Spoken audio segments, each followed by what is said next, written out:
መሰረታዊ መረጃዎችና ዘገባዎች ይዘመጥቻለሁ። መረጃና ዘገባዎችን እየተከታተላችሁ አብራችሁ እንድትቆዩ ነው በአክብሮት የምጋብዛችሁ። በወልቃይት የተሰጠውን ማስጠንቀቂያ በዚህ ሰዓት ከማሰማችሁ መረጃዎች መካከል አንዱ ነው። ማስጠንቀቂያውን በአስቸኳይ የማያስተካክሉ ከሆነ በጥቂት ቀናት አካባቢውን ለቀው እንዲወጡ ማስጠንቀቂያ ተሰጥቷቸዋል። ከዚህ ጋር በተያያዘ ዝርዝር መረጃ ይዣለሁ። እነዚህ አካላት እነማን ናቸው? ምን እየሰሩ ተገኝተው ነው በእነ ኮሎኔል በኩል ይህ ማስጠንቀቂያ የተሰጣቸው የሚለውን በሰዓት ከምሰማቸው መረጃዎች መካከል ይገኝበታል። እንደዚሁም ደግሞ የፋኖ ደላላዎች በሚል በዚህ ሰዓት እንደዚሁ አዲስ መረጃ ወደ እናንተ የማደርስ ይሆናል። የፋኖ ደላላዎች እነማን ናቸው? ምንድናቸው? የሚለውን በተመለከተ እንደዚሁ አዲስ መረጃ የምትሰሙ ይሆናል። እየተከታተላችሁ አብራችሁ እንድትቆዩ ነው በአክብሮት የምጋብዛችሁ።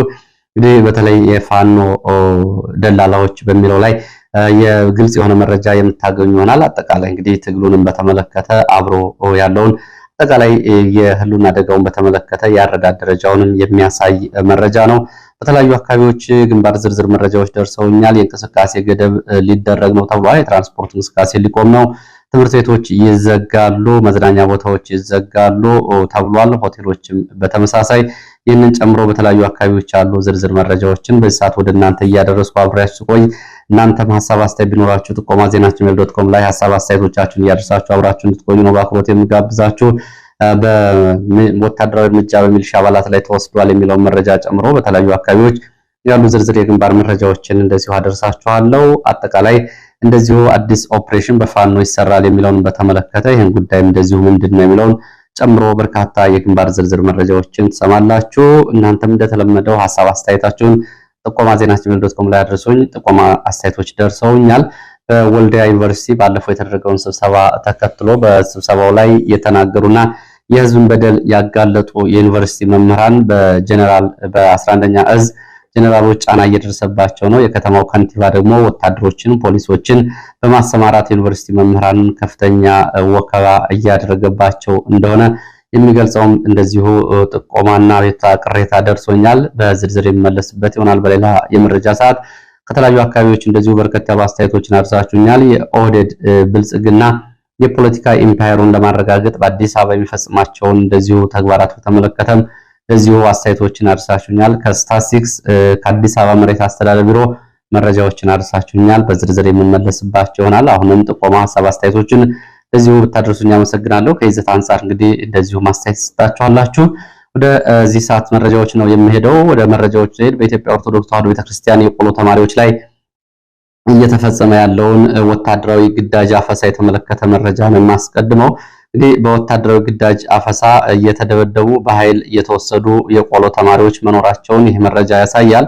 በአማራ ክልል በሰሜን ወሎ ወልዲያ ከተማና በቆቦ ከተማ የሚገኙ ተማሪዎች ወንበር ዘርግተው ትምህርት ላይ የነበሩ የጉባኤ አቋቁመው ትምህርት እየተከታተሉ የነበሩ የቆሎ ተማሪዎች ለወታደራዊ ግዳጅና አፈሳ ተይዘው ተወስደዋል።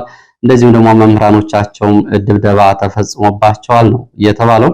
በራያ ቆቦ ከተማ በሚገኙ ሁለት አብያተ ክርስቲያናት ትምህርት ላይ የነበሩ የቆሎ ተማሪዎች ታፍሰው ተወስደዋል። ከአራት ቀናት በፊት እንደዚሁ ይህንን አፈሳ ያስተባበሩት የአካባቢ የሚሊሻ አባላት እንደዚሁ በፋኖ ከሁለት ቀናት በፊት እርምጃ ከተወሰደባቸው ውስጥ ይገኙበታል ያሉት የመረጃ ምንጮች ይህን አፈሳ ሲያደርጉ ሚሊሻዎቹ መምህራንን ወይ ደግሞ የኔታ እየተባሉ በተለምዶ በቆሎ ተማሪዎች የሚጠሩ መምህራን ላይ ድብደባ አድርገዋል። በሚሊሻዎቹ ታፍሰው ተማሪዎቹ ወደ ወታደራዊ ማሰልጠኛ በግዳጅ ተወስደዋል። ከዚህ ጋር በተያያዘ እንግዲህ በዚህ ጥቃት ቆቦ ከተማ ቅዳቤ ገበያ አካባቢ እነዚህ የሚሊሻ አባላት ይህን አፈና ያደረጉት እንደዚሁ በድንገተኛ ጥቃት መገደላቸውና ለዚህ ደግሞ ምስራቅ አማራ ኮር 2 ኃላፊነቱን መውሰዱ መዘገቡ ይታወቃል። ወደ ወልዲያ ስንመጣ ወልዲያ በተመሳሳይ የቆሎ ተማሪዎች ላይ እንደዚሁ ወታደራዊ አፈሳና ግዳጅ ተፈጽሟል። በህዳር 19 2018 ከግዳጅ ለማምለጥ የሞከሩ ተማሪዎች የቆሎ ተማሪዎች በፖሊስና በሚሊሻ በተተኮሰ ጥይት እንደዚሁ ጉዳት ደርሶባቸዋል የሚል መረጃም ወጥቷል። የደረሰው ጉዳት አልታወቀም። በተኩስ የሁለት ቆሎ ተማሪዎች ህይወት አልፏል የሚሉ መረጃዎችና ጥቆማዎች ቢደርሱም ከሶስተኛ ወገን ግን ህይወታቸው ስለማለፉ እስካሁን ለማረጋገጥ አልተቻለም። ሆኖም ግን ከግዳጅ ወታደራዊ አፈና ለማምለጥ ሲሞክሩ የነበሩ የቆሎ ተማሪዎች ግን የተኩስ ሩምታ ተከፍቶባቸው እንደነበር የተኩስ ድምጽ የሰሙ የወልዲያ የመረጃ ምንጮችን አረጋግጠዋል። በቆቦና በወልዲያ ከተሞች ዙሪያ 53 በላይ የቆሎ ተማሪዎች ተይዘው ወደ ወታደራዊ ካምፕ ወይም ደግሞ ወደ ጊዜያዊ ማቆያ ማሰሪያ ቦታዎች ሳይወሰዱ እንዳልቀሩ የመረጃ ምንጮቹ አሃዛዊ ቁጥሩን በተመለከተ ይህንን ገልጸዋል። የተደረገ ያለው የግዳጅ ወታደራዊ አፈሳ እስከ ቆሎ ተማሪዎች ድረስ እየደረሰ ነው።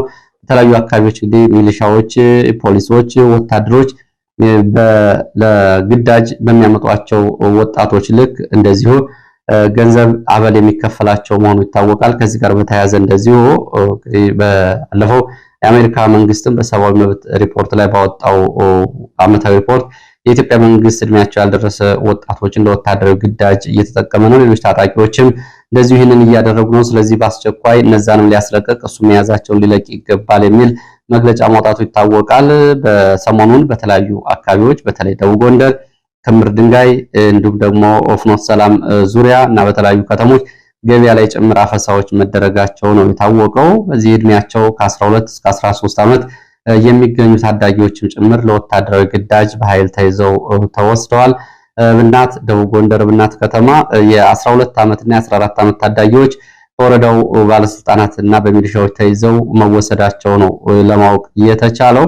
ወደ መረጃዎቹ ቀጥላለሁ። ወደ መርሳ የሚወስደን መረጃ ሳስከትል በሰሜን ወሎ መርሳ ውጊያ አበላሽታችኋል፣ ለፋኖ መረጃ ሰጥታችኋል፣ በሰራዊቱ ላይ የደፈጣ ጥቃት እንዲፈጸም አድርጋችኋል በሚል በመከላከያ በሚሊሻ አባላት ላይ እንደዚሁ እንዲረሸኑ ትዕዛዝ መስጠቱ ተሰምቷል።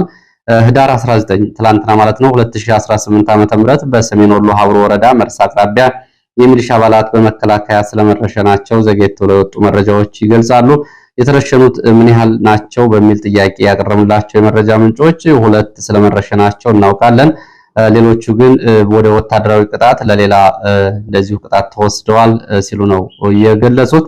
እንግዲህ ሁለት ስለመረሸናቸው የገለጹት የመረጃ ምንጮች ይሄ ሆነው እንግዲህ ከመርሳ ከተማ ወደ አምባሰል ከፍተኛ ተራሮች በሌሊት ለዘመቻ የገባ መንግስት ላይ ከታቀደው ኦፕሬሽን በፊት ጥቃት ተከፍቶበት ጉዳት ደርሶበታል በሚል ነው። በዚህ እንግዲህ ሚሊሻዎቹ በዚህ ምክንያት ነው የተረሸኑት። ሚሊሻዎቹ ለፋኖ ይሄን መረጃ ሰጥታቸዋል በሚል እንደተረሸኑ የሚገልጹት የመረጃ ምንጮች ከመርሳና ውርጌሳ ጎንፎ ጨፌ ተብለው ከሚጠሩ ከሁለት አቅጣጫዎች ተነስቶ ወደ ጎርባን ከፍተኛ ተራሮች ለዘመቻ ሲንቀሳቀስ የነበረ የመንግስት ኃይል ጠዶት የተባለ ቦታ ላይ ከሁለት አቅጣጫ በተፈጸመ ድንገተኛ ጥቃት ወታደራዊ ኪሳራ ደርሶበታል። እንግዲህ ይህንን ወታደራዊ ኪሳራ ለማካካስ በሚል ነው ሚሊሻዎች ላይ እርምጃ የተወሰደው። ጠዶት ላይ በመንግስት ኃይል ላይ ጥቃት የተፈጸመው ቀረጥና ጥርጊያ ከተባሉ ሁለት አቅጣጫዎች እንደሆነ የመረጃ ምንጮቹ ይገልጻሉ።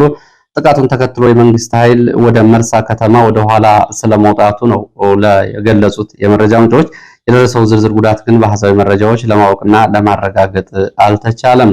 ወደ ሌሎች መረጃዎች እቀጥላለሁ። በዚሁ አካባቢ እንደዚሁ በትላንትናው ዕለት 35ኛ ክፍለ ጦር በአምባሰልና ውጫሌ ተራሮች ከሚገኘው 35ኛ ክፍለ ጦር ወደ ፋኖ ሊቀላቀሉ ነበር በሚል ከካምፕ ወጥተው እንቅስቃሴ ላይ የነበሩ የመከላከያ አባላት በሞርተር እንደዚሁ ጥቃት ተፈጽሞባቸዋል ነው የተባለው። በዚህም ህይወታቸው ያለፋል። ከዚህ ክፍለ ጦር እንግዲህ በርካታ ወታደሮች ወደ ፋኖ መቀላቀል እንዲሁም ደግሞ ከግዳጅ መውጣት ከዚህ አካባቢ መሄዳቸው እንዲሁም ደግሞ የጦር መሳሪያዎችን ጭምር ይዘው መጥፋታቸው ይታወቃል።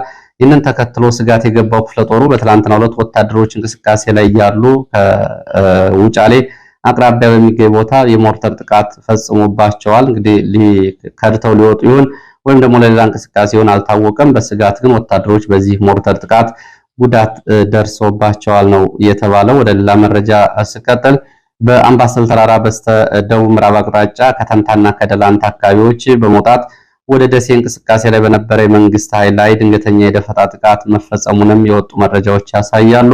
ህዳር 19 2018 ተሬ ተብሎ በሚጠራው ቦታ ላይ ከቀኑ 8 ሰዓት ተኩል ገደማ ነው ይሄ ጥቃት እየተፈጸመው። ተሽከርካሪዎች ላይ የነበሩ የመንግስት ወታደሮች ጉዳት አስተናግደዋል።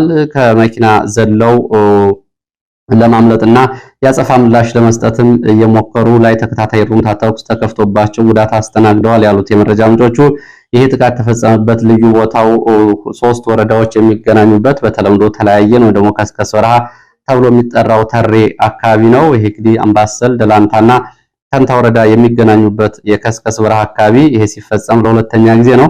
ተሬ ላይ ጥቃት ሲፈጸም በሳምንት ለሁለተኛ ጊዜ እንደሆነ የገለጹት የመረጃ ምንጮቹ ባለፈው ሳምንት በተፈጸመው ጥቃት ወታደራዊ አዛዦችን ጨምረው ከወገል ጤና ወደ ደሴ ሲሄዱ የነበሩ ጉዳት ደርሶባቸዋል። በዛሬው ጥቃት ግን የደረሰው ዝርዝር ጉዳት በውል አልታወቀም። ቁስለኞች ከወገል ጤና እንዲሁም ደግሞ ከኩታበር ተጨማሪ ኃይል መጥቶ ቁስለኞችን ሲያነሳ እንደነበር መመልከታቸውን ገልጸዋል። ሌላው መረጃችን ጸረ ሌባ ዘመቻ በሚል ነው። እንግዲህ በዚህ በፋኖ ትግል ውስጥ በተለይ በትግሉ ውስጥ ውስጣዊ አደጋና ውጫዊ ጫና እየፈጠረውና ለትግሉ እንቅፋቱ ነው በተደጋጋሚ ቅሬታዎች እየቀረቡበት ያለው ጉዳይ የሌባ የዘራፊ የገታ እንዲሁም ደግሞ ኢሰብአዊ ድርጊቶችና የጦር ወንጀሎችን የሚፈጽሙ ቡድኖች ጉዳይ ነው። ይህንን በተመለከተ ጸረ ሌባ ዘመቻ ሊደረግ እንደሆነ የወጣው መረጃ ያሳያል። ፋኖ በቅርቡ በአይነቱ ለየት ያለ የተለየ ዘመቻ ሊጀምር እንደሆነ ውስጥ አዋቂ መረጃ ምንጮች ገልጸዋል። በተለይ በጎንደር ቀጠና በደቡብ ጎንደርና ማዕከላዊ ጎንደር አዋሳኝ አካባቢዎች በእብናት ከተማ ወደ አዲስ ዘመን ባሉት መስመሮች ከአዲስ ዘመን ወደ ጣራ ገዳም፣ አርኖ ጋርኖ፣ እንፍራንዝ፣ ማክሰኝት፣ ጠዳና ጎንደር ድረስ ባሉት ቦታዎች ላይ 16 ቦታዎች ተለይተዋል። እገታ፣ ዝርፊያ የሚፈጸምባቸው በእነዚህ ቦታዎች ላይ ከህብረተሰቡ በመጣው ጥቆማና መረጃ መሰረት በፋኖ ስም እገታና ዝርፊያ በሚፈጽሙ ኬላ በዘረጉ እንዲሁም ደግሞ በብልጽግና ሚሊሻዎች ስምሪት በተሰጣቸውና ተራውን ምድና በሚፈጽሙ ህዝብን ምሬት ውስጥ ባስገቡ ወንበዴዎችና ዘራፊዎች፣ ገዳዮችና ነፍሰ ገዳይ ወንጀለኞች ላይ በአይነቱ ለየት ያለ ኦፕሬሽን ይወሰዳል ሲሉ ነው የፋኖ የመረጃ ምንጮች የገለጹት። ለዚህም ልዩ ዝግጅት ተጠናቋል። ፋኖ ውስጥ ሆነው ከዚህ ቡድን ጋር የጥቅም ትስስር የፈጠሩትም እንደዚሁ ተለይተዋል። እነሱ ላይ እርምጃው ይጀምራል። ይህንን በተመለከተ ለዚህም ህዝቡ በቂ ትብብርና ድጋፍ እንዲያደርግ ጥሪ ቀርቧል። ለዚህ ኦፕሬሽን ልዩ ስልጠና እንደዚሁ ስለመሰጠቱ ነው የውስጥ አዋቂ መረጃ ምንጮች የገለጹት። እንግዲህ የሚፈጸም ከሆነ የሚያስመሰግንና ትግሉን አንድ ደረጃ ወደፊት የሚወስድ ነው የሚሆነው። ምክንያቱም ፋኖ አሁን ብልጽግና ሳይዋጋ ፋኖን ከህዝብ ለመነጠል መጠነ ሰፊ ፕሮፓጋንዳ እየሰራ ያለው በዚህ እገታዎች፣ ወንጀሎች ምክንያት ነው። ይህንን የሚፈጽሙ አካላት ላይ እርምጃ የሚወሰድ ከሆነ ህዝቡ ያለውን የፖለቲካ ግብና ዓላማ የሚረዳውን ፋኖ ለመደገፍ ወደ ኋላ አይልም። አሁን ግን አስገድዶ መድፈር፣ ደረቅ ወንጀሎች፣ አስቀያሚ የጦር ወንጀሎች እየተፈጸሙ ነው የሚገኙት። ይሄ በዚህም በዛም የብልጽግና ሚሊሻ ነው በፋኖ ስም ነው የሚንቀሳቀሰው የሚለው ውሃ የሚያነሳ ጉዳይ አይደለም። ህዝቡን ዋስትና መስጠት ያስፈልጋል። ስለዚህ ይሄ ዘመቻ እንግዲህ የሚሳካ ከሆነ ለህዝቡና ለፋኖ ድጋፍ ጥሩ ነው የሚሆነው። ሌላው መረጃ በዚህ ሰዓት ካስኳቸው መረጃዎች መካከል ፋኖን በተመለከተ የፋኖ ደላላዎች የሚል አዲስ መረጃ ደርሶኛል። የፋኖ ደላላዎች በሚል እንግዲህ የወጣው መረጃ የፋኖ ደላላዎች የተባሉ ቡድን መቋቋሙንና ስምሪት መውሰዱን መረጃዎቹ ጠቁመዋል። ይህ ፋኖ የደላላ ቡድን በብልጽግና የፖለቲካና ወታደራዊ መዋቅር የተዋቀረ ነው ያሉት የመረጃ ምንጮቹ የደላላ ቡድኑ ዋና ተግባሩ የፋኖ መሪዎችን፣ የፋኖ አባላትን በተለይ የቡድን መሳሪያ ተኳሾችን፣ የቡድን መሳሪያ ባለሙያዎችን በማባበል በግል በማግባባት ለመንግስት እጅ እንዲሰጡ ማድረግ ነው ዋና ዓላማው ተብሏል። የደላላ ቡድኑ ውስጥ የሃይማኖት አባቶች አሉበት ተብሏል። የቀድሞ የፋኖ አባላት የነበሩ አሁን በመንግስት እጅ ሰጥተው የሚሊሻ ሚና ወስደው የሚንቀሳቀሱ እነዚሁም እዚህ የደላላ ቡድኑ ውስጥ ይገኙበታል። በእጅ ከሰጡ ሚሊሻዎች የቀድሞ ፋኖች በሚገኘው መረጃ መሰረት የግንኙነት መረብ ተዘርግቶ በዛ በኩል ነው እንግዲህ ግንኙነት እየተደረገ ያለው። እንግዲህ ከነዚህ ውስጥ ግንኙነት መስመር በመዘርጋት የድለላ ስራ እየሰሩ ያሉት እነዚህ የድለላ ስራ ላይ የተሰማሩት ያሉት እንግዲህ አካላት ከብልጽግና ከፍተኛ የኮሚሽን ወይም ደግሞ ከፍተኛ ገንዘብ የሚከፈላቸው ናቸው ተብሏል። የመረጃ ምንጮቹ እንደሚሉት ከሆነ በሚያመጡት የፋኖ በሚያስኮበሉት የፋኖ መሪ በሚያስከዱት የፋኖ አባል በሚያስገቡት የቡድን መሳሪያ አይነትና ብዛት ተገምቶ ኮሚሽን የሚከፈላቸው ደላሎች ናቸው። ያው እንግዲህ ነገሩ እጅግ አስገራሚ ነው። በዚህ ውስጥ እንግዲህ የሃይማኖት አባቶች ይገኙበታል የሚለው ጉዳይ ደግሞ ነገሩን እጅግ አሳዛኝ አድርገዋል። የመረጃ ምንጮቹ እንግዲህ ጨምረውም የኢትዮጵያ ኦርቶዶክስ ተዋሕዶ ቤተክርስቲያን በዚህ አሁን ባለንበት ወቅት በከባድ ጫና ውስጥ ገብታ ምዕመናን እየተጨፈጨፉ በተለያዩ አካባቢዎች አጽማቸው እንኳን በወጉ ሳያርፍ እየረገፈ ባለበት በዚህ ወቅት አንዳንድ የፋኖ ድለላ ውስጥ የተሰማሩ የሃይማኖት አባቶች ለፋኖ አባላትም ጭምር የተለያዩ መልእክቶችን እየላኩ አሳፋሪ ተግባራትን እያደረጉ ነው። ከነዚህ መካከል እንግዲህ ለፋኖ አባላት የደላላ ሃይማኖት አባቶቹ ታቦት አውጥተን መሐላ እንገባላችኋለን፣ በመተማመኛ ይሰጣችኋል፣ ዋስትናም ታገኛላችሁ፣ ይሄንን እኛን መኑን፣ ታቦት ይወጣል በሚል ነው እንግዲህ ለፋኖ አባላት ቅስቀሳ እያደረጉ ወይም ደግሞ ውስጥ ለውስጥ ይሄንን ድለላ ስራ እየሰሩ ያሉት። ላሊበላ፣ አርማጭሆ፣ ሞጣ እና በሌሎች አካባቢዎች ተመሳሳይ ስምሪት የተሰጣቸው እንግዲህ የፋኖ ደላላዎች ቀደም ብለው ስራ ስለመጀመራቸው ተገልጿል። ከዋስትና ባሻገር የተለያየ ጥቅማ ጥቅሞችን ጭምር እያቀረቡ ነው እነዚህንን ተግባር የሚሰሩ ተብሏል። በዚህ ስራ ላይ ያሉት እንግዲህ የሃይማኖት አባቶች ከጄኔራሎች ከፖለቲከኞች ጋር እና ከብልጽግና መዋቅር ጋር ያላቸው ግንኙነት በሚስጥር እንዲያዝላቸው በተደጋጋሚ እንግዲህ እንሞክራሉ። ፋኖ መረጃ ከደረሰው ለኛም ለቤተሰባችን አደጋ ይገጥመናል በሚል ጉዳዩ በሚስጥር እንዲያዝላቸው ነው እየሰሩ ያሉት። ዓላማውን የሚያውቅ ፋኖ መንገዱን ያውቃል። ለሱ ብዙ አሳሳቢ አይደለም። ነገር ግን በመሃል የህሉና ትግል ዓላማ ያልገባቸውና ያልተገነዘቡ አንዳንድ የፋኖ አባላትን በማስኮብለል ትግሉን አደጋ ላይ የሚጥል እንቅስቃሴ ነው ይሄ። እንግዲህ ይሄ በሃይማኖት አባቶች ብቻ ሳይሆን የተለያዩ እንደዚሁ ሽማግሌዎችም የተባሉ ባለሀብቶችም አሉበት። ጉዳዩን ወደ ድለላ ዝቅ ያደረገው ግን ኮሚሽን የሚወስዱ መኖራቸው ከተረጋገጠ በኋላ ነው። ከዚህ ጋር በተያያዘ እንግዲህ እስከ 500 ሺህ ብር ኮሚሽን የሚቀበሉ እንዳሉ የመረጃ ምንጮቹ ገልጸዋል። ምናልባት ተጨማሪ መረጃዎችን በአካባቢና በስም ዝርዝር ማን የሚለውን ለማጣራት እየተሞከረ ነው። እሱ እንደደረሰ ወደ እናንተ የሚደርስ ይሆናል። ሌላው የህዝብ ተቋማት አሁን የአገልግሎት መስጫ ተቋማት የሆኑት ለወታደራዊ ካምፕነት እየተጠቀመባቸው ነው ብልጽግናና ሰራዊቱ የሚለውን በተመለከተ የአማራ ፋኖ ህዝባዊ ድርጅት ሸዋ ጠቅላይ ግዛት እዝ ዛሬ ያወጣው መግለጫ አለ። እዚህ ለመግለጫ ላይ እንደሚታየው በአጭሩ እንግዲህ በርካታ ተቋማት በሸዋ ቀጠና የሚገኙ ተቋማት አሁን በብልጽግና ወታደራዊ ካምፕ አድርጎ እየተጠቀመባቸው እንደሆነ ነው የሚያሳዩት። ከነዚህ መካከል እንግዲህ ለአብነት ያክል የአማራ ፋኖ ህዝባዊ ድርጅት አፋድ ሸዋ ጠቅላይ ግዛት እዝ አፄ አምደ ጽዮን ኮር ሚዲያና ኮሙኒኬሽን ክፍል ያሰባሰበው መረጃ ከመሐመድ ቢሆነ ኮር ሚዲያና ኮሙኒኬሽን ክፍል ጋር በመሆን በየክፍለ ጦሩ ህዝብ ግንኙነቶች በየአካባቢው የተሰበሰበው መረጃ እንደሚያሳየው በሸዋ ቀጠና በሸዋ አየር ወለድ ክፍለ ጦር የሰራዊቱ ካምፕ አድርጓቸው እየተጠቀምባቸው ያሉ ተቋማት መካከል በጅሁር ሁለተኛ ደረጃ ትምህርት ቤት፣ እነዋሪ ቴክኒክና ሙያ ኮሌጅ፣ ለሚ ዳይቶና አልማ ቴክኒክና ሙያ፣ የለሚ መድኃኔዓለም ቤተክርስቲያን አጠገብ አንጋፋው ደነባ ቴክኒክና ሙያ ኮሌጅ፣ ኤፍራታ ግድም በርግቢ አንደኛ ደረጃ ትምህርት ቤት፣ ኤፍራታና ግድም በርግቢ ሁለተኛ ደረጃ ትምህርት ቤት፣ ኤፍራታ ግድም በአመጃ ገብርኤል ቤተክርስቲያን በደብረ ብርሃን ከተማ ውሻውሽኝ ቀበሌና ሌሎች መሰል የህዝብ መገልገያ ተቋማት፣ በሞላሌ ደጃዝማች ሁለተኛ ደረጃ ትምህርት ቤት፣ ሞላሌ ቴክኒክና ሙያ ተቋም፣ ሞላሌ ውሃ ልማት፣ ወገሬ ቴክኒክና ሙያ ተቋም፣ ወገሬ ሁለተኛ ደረጃ ትምህርት ቤት፣ ወገሬ ከተማ እንደዚሁ ሌሎች ተቋማት፣ የዘመሮ ጎባጣ ቴክኒክና ሙያ ተቋም፣ የዘመሮ አስተዳደር ተቋም፣ መሃል ሜዳ ወርልድ ቪዥን የተባለው ድርጅት ግብረሰናይ ድርጅት ቢሮ፣ መሃል ሜዳ ቴክኒክና ሙያ ተቋም፣ መሃል ሜዳ የወረዳ አስተዳደር ተቋም፣ መሃል ሜዳ የግለሰቦች መኖሪያ ቤት እንዲሁም ሰላ ድንጋይ ሙያና ቴክኒክ ተቋም፣ በሰላ ድንጋይ ሰገነት ቅዱስ ገብርኤል ቤተክርስቲያን፣ የጣርማ ብርሃን አንደኛ ደረጃ ትምህርት ቤት፣ ሬማ አጠቃላይ ሁለተኛ ደረጃ ትምህርት ቤት፣ ሚዳ ቴክኒክና ሙያ ኮሌጅ፣ ሚዳ ህብረት ስራ ማህበር ተቋም፣ ሚዳ የገብሹ በየነ መንገድ ስራ ተቋራጭ ካምፕ፣ ዓለም ከተማ ዓለም መራቤቴ ማለት ነው፣ አርበኞች ሁለተኛ ደረጃ መሰናዶ ትምህርት ቤት፣ የዓለም ከተማ አልማዝ ቴክኒክና ሙያ ኮሌጅ፣ ፌጥራ ከፍተኛ ሁለተኛ ደረጃ ትምህርት ቤት፣ ኮላሽ አንደኛ ደረጃ ትምህርት ቤት፣ ሸዋሮቢት ከተማ አስተዳደር ተቋም፣ በሸዋሮቢት እርሻ ሰብል ተቋም፣ ሸዋሮቢት ከተማ ወርቅ ሰው ነገሰ ህንፃ ሙሉ በሙሉ፣ አንኮበር ሁለተኛ ደረጃ ትምህርት ቤት፣ አንኮበር ልዩ አምባ ቅዱስ ገብርኤል ቤተክርስቲያን፣ አንጨቆር ሁለተኛ ደረጃ ትምህርት ቤት፣ በጊናግር ንግድ ባንክ ቅጥር ግቢ፣ በደራ ሳላይሽ አንደኛ ደረጃ ትምህርት ቤት፣ ደራ ጩካ አንደኛ ደረጃ ትምህርት ቤት፣ በደራ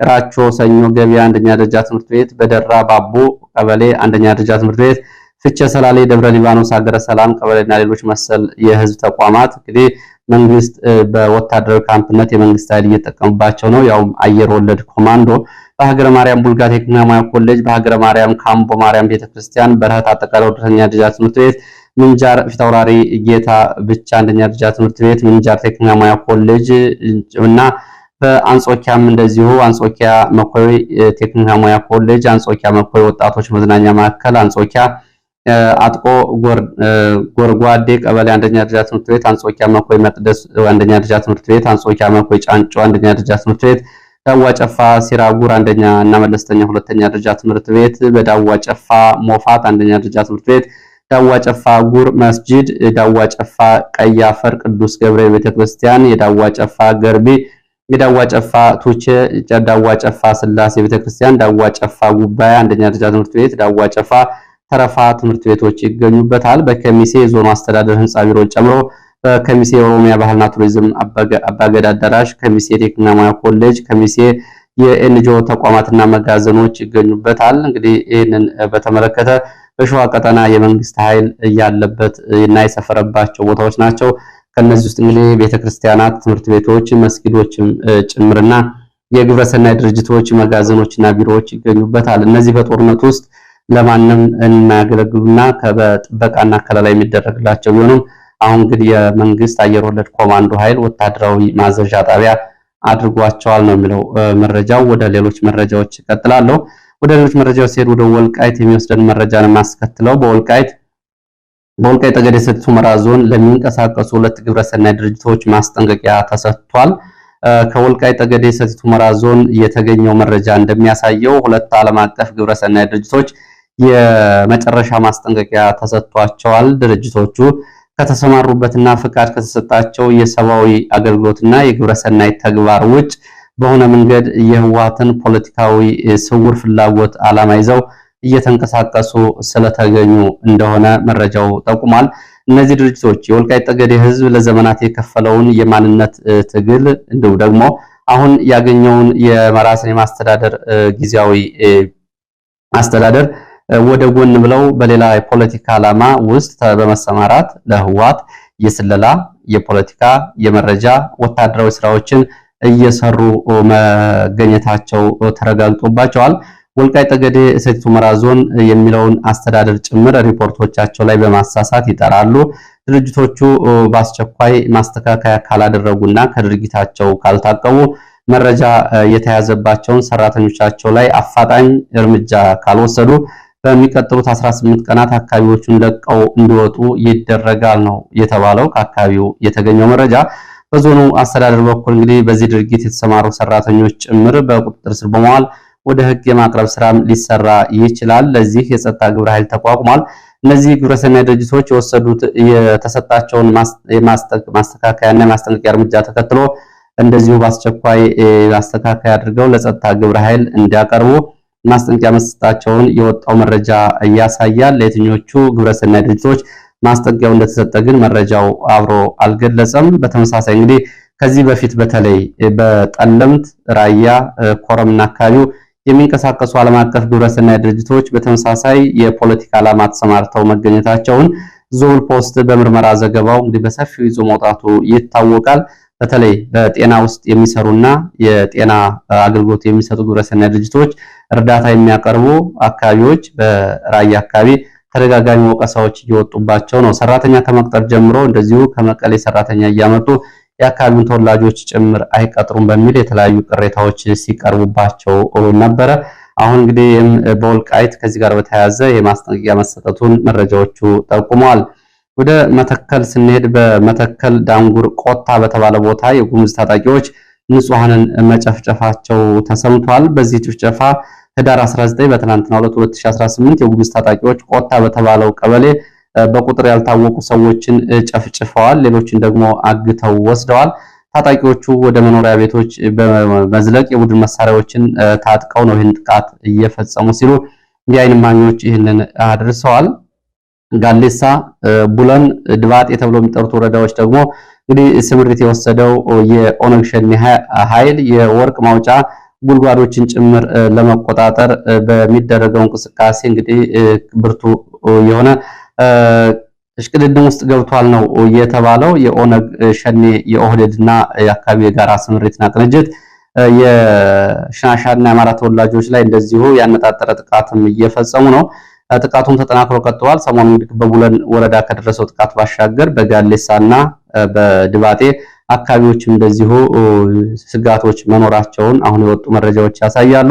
በአካባቢ ያለው የማህበረሰብ ክፍል ተደራጅቶ ራሱን ሲከላከል የመንግስት ኃይል ትብብር ከማድረግ ይልቅ መሳሪያ ከየት አመጣችሁ በሚል በተለይ በአማራና በሽናሻ ተወላጆች ላይ ጫና ያደርጋል ነው የተባለው። ይሄ እንግዲህ ለታጣቂዎቹ ስልታዊ ድጋፍ ተደርጎ እንደሚታይ የአካባቢው የመረጃ ምንጮች ገልጸዋል። በዚህም ጉዳቶች ደርሰዋል።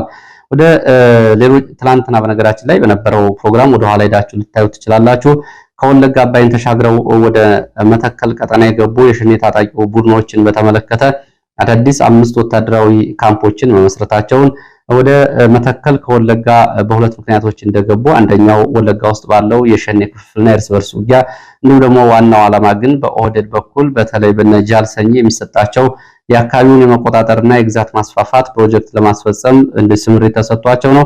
ከዛ ባሻገር በቡሬ ወለጋ መስመር በሚገኙ በአማራ ክልል ከሚገኙ ሚሊሻዎች ጋር በተለይ ኦሮሞ ተወላጅ ሚሊሻዎች ጋር ልዩ ጥምረትን በመፍጠር እንደዚሁ በአካባቢው የሎጂስቲክ ድጋፍ የሚያገኛሉ እነዚህ ታጣቂዎች የሚል ዝርዝር ዘገባ ትላንትና መሰራቱ ይታወቃል። ወደ ኋላ ሄዳችሁ ልትከታተሉት ትችላላችሁ።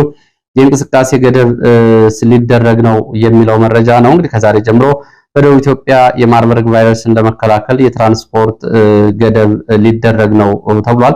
ከዛሬ ህዳር 22 2018 ጀምሮ በአሪ ዞን ለአንድ ሳምንት የትራንስፖርት እንቅስቃሴ ይቆማል፣ ዝግ ይደረጋል ነው የተባለው። አስተዳደሩ በመግለጫው እንደገለጸው ሆቴሎች፣ ትምህርት ቤቶች፣ መዝናኛ ቦታዎች ቀደም ብለው ዝግ ተደርገዋል። አሁንም ይሄ ይቀጥላል። እንግዲህ ይሄ የሚሆነው በጂንካ ሆስፒታል የተከሰተውና በዞኑ እየተስፋፋ የመጣውን የማርበርግ ቫይረስ ለመቆጣጠርና ስርጭቱን ለማስቆም እንደሆነ ነው የተገለጸው። ሌላው በኦርቶዶክስ እምነት ተከታዮች ላይ በአሩሲና በተለያዩ አካባቢዎች የሚፈጸመውን ጥቃት ተከትሎ በኔዘርላንድ የአራት ቤተክርስቲያን የተሰባሰቡ ምዕመናን ይህን ድርጊት አውግዘዋል። ትላንትና ባደረጉት የተቃውሞ ሰልፍ ነው ወደ አደባባይ መውጣት በክርስትና እምነት ተከታዮች ላይ የሚፈጸመውን ጭፍጨፋ እያወገዙት። እንግዲህ ቀደም ብሎ በጀርመንም ሰልፍ ተደርጎ እንደነበር መዘገቡ ይታወቃል። ከዛ ቀደም ብሎ በደቡብ አፍሪካ። ወደ አዲስ አበባ የሚወስደን የመጨረሻውን መረጃ ላስከትል። በአዲስ አበባ በለሚ ኩራ ክፍለ ከተማ በኮንዶሚኒየም መኖሪያ መንደር ሌሊቱን አስነዋሪ ያስገድዶ መድፈር ድርጊት መፈጸሙን መሰረት ሚዲያ ዘግቧል። በኮንዶሚኒየም ግቢ የጦር መሳሪያ በመያዝ መስተዋት ሰብረው የገቡ ግለሰቦች አስገድዶ መድፈር መፈጸማቸው ነው መረጃው እየገለጸው።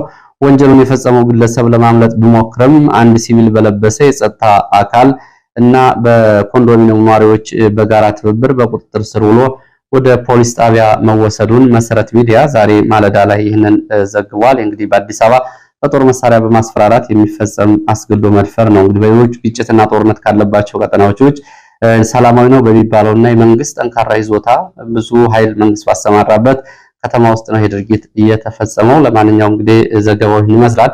ለሰዓት ከተለያዩ አካባቢዎች ማሰባሰብ ወደ እናንተ ያቀረብኳቸው መረጃዎች እነዚህን ይመስላሉ። ስለተከታተላችሁ በእጅጉ አመሰግናለሁ። በሌላ ተመሳሳይ መርሃ ግብር እስከምንገናኝ